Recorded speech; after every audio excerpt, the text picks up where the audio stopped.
what recent science stories have maybe caught your eye, and how you go about finding interesting science stories? So right now, I'm actually back to covering politics with me time, but I think the most, I did a couple of science stories last year, and one of them came out of, partly because I thought that we weren't covering, I was surprised that the New York Times wasn't doing better, doing more to cover this. I was asked to do a story, and these are kind of the stories that no reporter loves to do, an anniversary story. So it's like the anniversary of, the fifth anniversary of the COVID-19 pandemic is coming up, we need a story. And so it was like, do a story about the state of public health and whether public health officials across the United States feel prepared to deal with the next pandemic, should there be one. And the sense was that there would be one. And so I did that story. It wasn't a very interesting story, and I think that story did not get a lot of readers.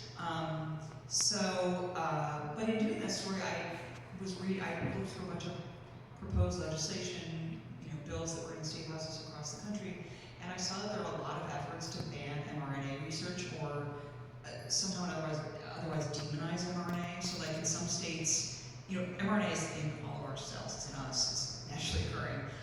But if you sell meat, you have to say that this meat contains mRNA, which is kind of preposterous, but this is like, that's a level of fear that people have because of the COVID vaccines.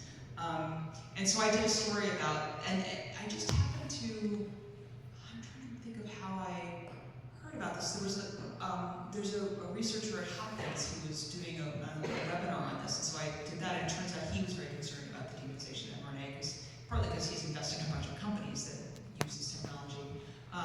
So I did that story, that was very interesting to me, and that got a really healthy readership, which was a nice outcome. And then I was asked to, when Trump said he was going to rescind the visas of the international students at Harvard, an editor came to me and said, what's going to be the impact on science for this? And so I started to do that story, and then I had scientists saying to me, like, it's not just international students, our whole world is collapsing. And so it became a story about the state of science.